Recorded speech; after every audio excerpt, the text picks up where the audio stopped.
Hello दोस्तों, astrology a way to reality channel में एक बार फिर से आप सभी का स्वागत है। दोस्तों, आज के हमारे डिस्कशन का टॉपिक है बहुत इंटरेस्टिंग है। तो छत्रपति संभाजी महाराज, इनके कुंडली के बारे में आज हम विश्लेषण करने वाले हैं।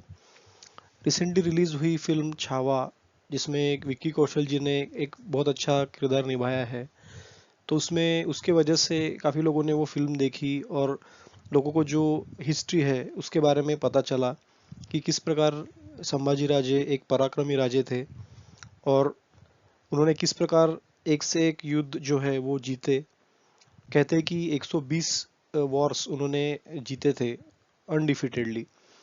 और बाद में किसी मतलब खास व्यक्ति जो उनका था, उनके विश्वास का व्यक्ति था, उनके करीब का व्यक्ति था, तो उसने उनकी इंफॉर्मेशन औरंगजेब को दे दी और जिसके वजह से फिर उनको जो है कारावास हुआ और अनेक यातनाएं उनको दी गई उनके मरने से पहले। तो वीर छत्रपति संभाजी महाराज, इनके कुंडली के बारे में हम विश्लेषण करेंगे और देखेंगे कि क्या कैसे योग थे उनके कुंडली में, जिससे वजह से उनको एक धर्म रक्षक, पराक्रमी, इनको राजा बनाया। तो जानते हैं संभाजी महाराज जी के कुंडली के बारे में। तो संभाजी महाराज जी का जो जन्म है वो 14 मई 1657, ये हमने नेट में से लिया है और उनका टाइम भी एक ज्ञात है, एक अप्रोक्सीमेटली 10:57 सुबह। तो उससे इस प्रकार की कुछ कुंडली इनकी बनती है। तो जो नक्षत्र है इनका वो चित्रा नक्षत्र बन के आता है, राशि तुला है और द्वादशी के शुक्ल पक्ष में इनका जन्म होता है। तो हम देखेंगे कि इनके जो उनका लगन है वो लगन है कर्क लगन। और कर्क लग्न के जो लोग होते हैं वो भावुक होते हैं, इमोशनल होते हैं और इनको एक प्रकार से प्रेम की चाहत होती है। ये हमेशा इनका स्वभाव जो होता है थोड़ा सा मिलनसार और दयालु स्वभाव होता है। तो ये जो कर्क लगने वाले होते हैं भावनाओं के साथ बह जाते हैं और अपने खुद के सेहत का ख्याल नहीं रखते वो भावनाओं में, और लोगों से उनके जुड़ना उनका स्वभाव होता है। तो चंद्र की राशि होने की वजह से चंद्र के गुण इसमें है। राशि स्वामी जो चंद्र है वो चतुर्थ भाव में जाके बैठा हुआ है। तो ऐसा इंसान जो होता है सुख से परिपूर्ण होता है और माता से उसको विशेष लगाव होता है, माता से प्रेम होता है।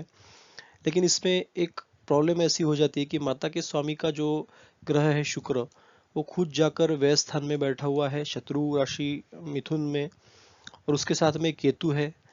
और इस योग के ऊपर शनि की जो 10वीं दृष्टि है वो पड़ रही है। तो यहाँ पे एक तो केतु के साथ होना, राहु और शनि की कंबाइंड दृष्टि इस पे पड़ना, क्योंकि राहु की सप्तम दृष्टि भी पड़ रही है, शनि की दशम दृष्टि पड़ रही है। तो ये एक डेंजरस योग हो जाता है माता के स्वास्थ्य के लिए। और इसी का कारण था कि उनकी जो माता है वो बचपन के 2 साल के 2 वर्ष के आयु में ही उनकी माता गुजर जाती है और उनको मृत्यु सुख है वो बहुत कम टाइम के लिए मिलता है। लेकिन माता से लगाव उनको हमेशा रहेगा, माता की याद आती रहेगी और वो थोड़े इमोशनल दयालु स्वभाव के जरूर होंगे, क्योंकि कर्क लग्न है और लग्नेश जाके माता के स्थान में बैठा हुआ है। तो इस योग ने उनके माता का जो मतलब प्रेम था वो प्रेम को में कमी ला दी और एकदम अल्प आयु के लिए ही माता का प्रेम उनको मिल सका। तो एक चंद्र दोष भी हम कह सकते हैं और शुक्र दोष हम यहाँ पे कह सकते हैं। अब बात करेंगे कि मंगल की। तो मंगल जो है, पराक्रमी लोगों का जो मंगल होता है वो हमेशा उच्च का होगा, स्वराशिस्त होगा या किसी मित्र राशि में स्ट्रॉन्ग डिग्री बलाबल लेके बैठा हुआ होगा। तो इनका जो मंगल है ये सप्तम भाव में होकर उच्च का है और यही कारण था कि ये जब लग्नेश पर दृष्टि डालेगा तो इनको भी पराक्रमी स्वभाव का बना देगा और इनको एक जुझारू और एक सैनिक जैसा और एक थोड़ा सा उग्र स्वभाव का, क्योंकि मंगल उग्रता का कारक होता है, तो एक जो गुस्सा जल्दी आता है ऐसे इंसान को, तो ऐसा ही उग्र स्वभाव का इंसान इनको बना दिया। और गुस्से में ये कुछ भी बात बोल दे सकते हैं, अपना नुकसान भी कर सकते हैं। अपना गुस्सा जो है वो तीव्र गति से वो व्यक्त करते हैं ऐसे लोग। तो इसीलिए एक तो भावना प्रधान राशि और उस पे मंगल की दृष्टि, तो ऐसा इंसान इमोशनल होके अपना खुद का जो गुस्सा है वो जल्दी व्यक्त करता होगा अपने शब्दों में और इसके वजह से खुद का लॉस भी करता होगा कभी कभी। तो इस प्रकार से हम जान सकते हैं मंगल के बारे में। अब ये मंगल उच्च का होने का एक रीज़न ये भी है कि इनके जो पिता थे वो काफ़ी पराक्रमी थे। तो यहाँ हम देख सकते हैं पिता के जो दशम स्थान होता है, पिता का स्थान, उसका स्वामी मंगल होकर सप्तम भाव में उच्च का होना इनके पिता को बहुत पराक्रमी बनाता है और वहाँ पे कुशल बुद्धिमान भी बनाता है शिवाजी महाराज को। तो इनके जो पिता थे शिवाजी महाराज, छत्रपति शिवाजी महाराज, तो वो काफ़ी पराक्रमी थे और काफ़ी बुद्धिमान भी थे, जिसके वजह से वो डिसीजन इस प्रकार से लेते थे कि शत्रु पर पूरी तरह से वो हावी हो जाते थे और शत्रु को परास्त करते थे। तो योग हमको ये यहाँ पे दिख रहा है कि इनके पिता का स्वभाव किस प्रकार का रहा होगा। साथ ही साथ में अगर हम देखते हैं इनके पराक्रमी होने का और एक कारण है कि इनका जो शनि है वो तृतीय भाव में है, मित्र राशि में वहाँ पे शनि बैठा हुआ है। हालांकि शनि इस कुंडली के लिए मारक जरूर होगा क्योंकि चंद्र का वो एंटी पार्टी है, चंद्र से उसकी शत्रुता है। जब कभी भी चंद्र के साथ में आएगा तो विष दोष बनाएगा और यहाँ पे चंद्र की राशि है, तो इस कुंडली के लिए कर्क राशि के कुंडली के लिए शनि ये मारक हो गया। लेकिन क्योंकि वो पराक्रम में है तो शनि पराक्रम को बढ़ाता है, लेकिन पराक्रम को वो निगेटिव सेंस में बढ़ाएगा। एक तो वक्री भी है और लग्नेश का एंटी पार्टी होने की वजह से और पराक्रम में जाने की वजह से इतना पराक्रम इंसान दिखाता है कि वो खुद का नुकसान कर लेता है, खुद के पर्सनैलिटी के लिए वो निगेटिव हो जाता है क्योंकि वो मार्केश है, लग्नेश का शत्रु है। तो निगेटिव सेंस में ये शनि बहुत पराक्रमी हो गया।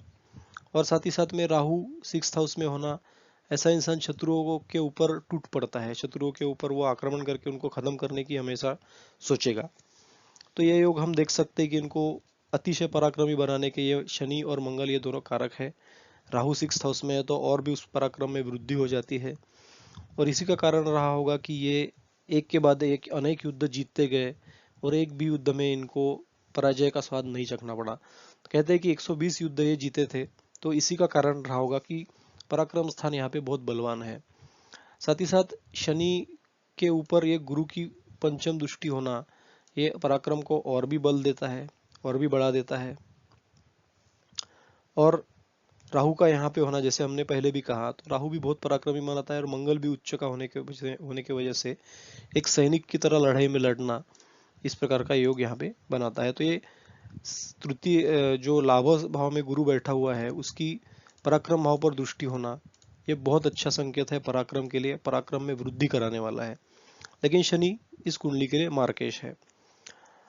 अब बात करेंगे कि इनको धर्मवीर क्यों कहा जाता है। तो इनका जो भाग्येश गुरु है, तो धर्म का स्थान ये जो होता है वो भाग्य स्थान होता है, तो ये भाग्येश गुरु जाकर लाभ स्थान में गुरु का बैठना, तो ये इनको एक तो गुरु की राशि है ये, तो यहाँ पे धर्म का से संबंध डायरेक्ट हो गया क्योंकि गुरु की राशि मीन है वहाँ पे और वो गुरु लाभ स्थान में बैठना, इसलिए इनको ये काफी धर्म के कार्यों में ये बढ़ चढ़कर हिस्सा लेते होंगे और ये धर्मों के कार्यों में रहकर सफलता भी प्राप्त करते होंगे और लोगों का सपोर्ट भी प्राप्त करते होंगे।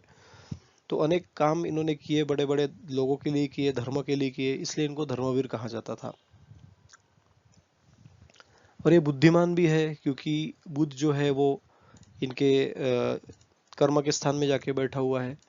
तो एक तो मंगल उच्च का और उस उच्च के राशि में मंगल की राशि है मेष, उसमें बुध का जाके बैठना, तो अतिशय बुद्धिमान पराक्रमी इनको बनाया। और तृतीय जो है इनका वो कर्म के भाव में जाके बैठा हुआ है, तो ये भी एक एडिशनल योग है कि इंसान को हमेशा मतलब पराक्रम में रखेगा वो, क्योंकि पराक्रमेश कर्म में जाना मतलब हमेशा इंसान किसी भी काम में अपना पराक्रम सिद्ध करने का, अपना पुरुषार्थ सिद्ध करने का प्रयत्न जरूर करेगा।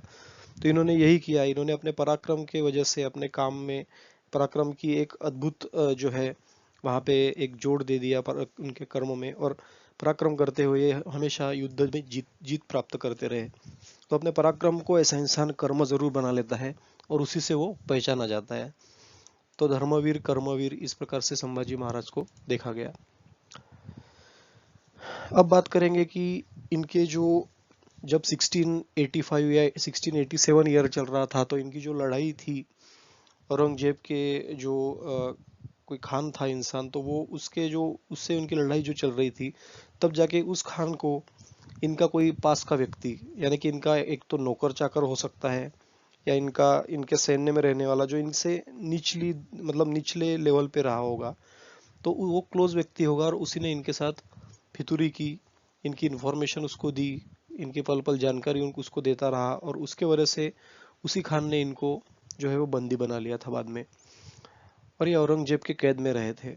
तो इसका कारण ये भी है कि शनि जो है वो एक तो अष्टम भाव का स्वामी होकर पराक्रम में जाके बैठा हुआ है, लग्नेश का वो एंटी पार्टी है, और उस शनि का जो है एक प्रकार से शनि का संबंध देखा जाता है कि जो को वर्कर्स होते हैं या सब वर्कर्स होते हैं, नौकर चाकर होते हैं या नीचे के जो व्यक्ति होते हैं, उनसे देखा जाता है। तो उसी पर्सन ने यहाँ पे कहीं ना कहीं से धोखा किया, और धोखा करने का जो कारण दूसरा ये भी है कि राहु केतु जो हम देख रहे हैं, तो एक तो राहु 6th हाउस में, केतु जो है वो 12वें हाउस में, दोनों भी नीच के होकर यहाँ पे बैठे हुए हैं। तो जब कभी भी राहु केतु नीच के होते हैं तो वहाँ पे वो संघर्ष को बहुत बढ़ा देते हैं, और यहाँ पे तो शत्रु के स्थान में 6th हाउस में राहु है, उस पर केतु की दृष्टि भी पड़ रही है, तो शत्रुओं से बहुत बड़ा धोखा, अपने किसी करीबी व्यक्ति से भी धोखा, क्योंकि शनि यहाँ पे मार्केश है अष्टमांश होकर। तो इस प्रकार से इनको जो है धोखा मिला। और एक तो अष्टमेश 3rd हाउस में होने की वजह से क्या होता है कि वो अल्पायु बना देता है इंसान को, क्योंकि तृतीय भाव में चला गया है। तो एक तो एंटी पार्टी लग्नेश का और तृतीय भाव में जाना, पराक्रम के वजह से इनको हानि, पराक्रम के वजह से मृत्यु का योग, और पराक्रम के वजह से परेशानी भी उतनी ही। तो इस प्रकार से ये शनि ने इनको जो है एक प्रकार से निगेटिव सेंस से पराक्रम इसको यहाँ पे कुंडली में देखा जा सकता है। अब बात करेंगे कि इनको इनका जो एक प्रकार से इनको जो यातनाएं हुई इनके मृत्यु से पहले, उसका कारण क्या रहा होगा। एक तो मंगल जो है यहाँ पे सप्तम में है और इसकी डिग्री ज़्यादा है, तो जबकि भी डिग्री 20-25 से ऊपर होगी तो वो मंगल जो होगा वो नेक्स्ट हाउस को एक प्रकार से थोड़ा सा प्रभावित करेगा, क्योंकि उसकी डिग्री ज़्यादा है, और अगर ये एंड एंड में आता है डिग्री में, तो उस राशि का जो नक्षत्र है, जैसे कि एक नक्षत्र 2 राशि में हमेशा होता है, तो सप्तम अष्टम में अगर कोई एक नक्षत्र है तो उस नक्षत्र में मंगल होगा तो डेफिनेटली वो अष्टम भाव को भी इम्पैक्ट करेगा। तो अष्टम भाव का ये मंगल से संबंध बनने की वजह से इनको शारीरिक यातनाएं दी गई होगी, और एक प्रकार से हम कहेंगे कि शनि मंगल का यहाँ पे संबंध भी बन जा रहा है, क्योंकि अगर मंगल अष्टमेश रहेगा तो शनि पर दृष्टि डालेगा उस केस में। और मंगल जो है वो गर्म चीजों का कारक है, मंगल ब्लड से, शरीर से ब्लड बाहर निकालने का कारक है, क्योंकि रक्त का संबंध डायरेक्ट मंगल से है, तो शरीर से इनको काफी रक्तस्राव भी हुआ रहेगा। और साथ ही साथ में वो मंगल एक्सीडेंट्स को भी रिप्रेजेंट करता है, तो उस टाइम हम कह सकते हैं कि कोई गाड़ी नहीं थी, गाड़ी से गिरकर एक्सीडेंट होने के चांसेस कम थे, इधर घोड़ा रहा होगा या फिर कुछ और रहा होगा, उससे गिरकर होना, या फिर किसी युद्ध में इंसान चढ़कर जो है उसका रक्तस्राव होना, युद्ध में शस्त्र से उसको यातनाएं होना, इस प्रकार का योग मंगल यहाँ पे बनाता है। तो एक तो अष्टमेश शनि पराक्रम में, अतिशय ज्यादा पराक्रम शरीर के लिए हानिकारक, क्योंकि लग्नेश का एंटी पार्टी।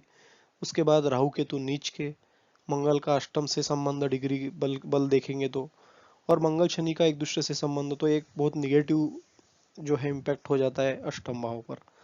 तो इसीलिए इनको शारीरिक यातनाएं दी गई होंगी, इनके जो आयु था उनके आखिरी आखिरी में। एक तो ये अल्पायु थे, 32 ईयर्स के ही थे तब इनकी डेथ हुई, और इनको मरने से पहले 40 दिन तक यातनाएं दी गई, लेकिन ये इतने आसानी से नहीं मरे।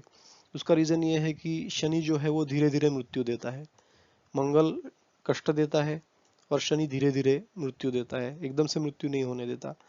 तो इनको धीरे धीरे इनके शरीर के एक एक अंग काटे गए मृत्यु के लिए, इनको मतलब इन्होंने बहुत संघर्ष किया मृत्यु से, और उसका कारण शनि रहा कहीं ना कहीं, क्योंकि वो डिले का कारक है शनि, तो मृत्यु देरी से आए इनको, शारीरिक यातनाएं बहुत हुई मंगल के कारण, और आखिरकार इनकी मृत्यु हो गई।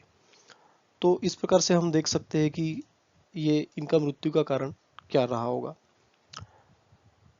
तो एक जनरल सेंस से अगर हम देखें तो औरंगजेब जो है वो एक क्रूर शासक ही था। उसने अपने सगे संबंधियों को, भाइयों को मरवा डाला सत्ता प्राप्त करने के लिए। बाद में इस प्रकार से छत्रपति संभाजी महाराज को भी उसने यातनाएं दी मरने से पहले। लेकिन फिर भी इस देश का दुर्भाग्य है कि उसके कब्र पर अभी भी फूल चढ़ाए जाते हैं, लोग उसके कब्र को देख कर एक आदर्श मानते हैं, कुछ लोग, सब लोग नहीं, कुछ लोग।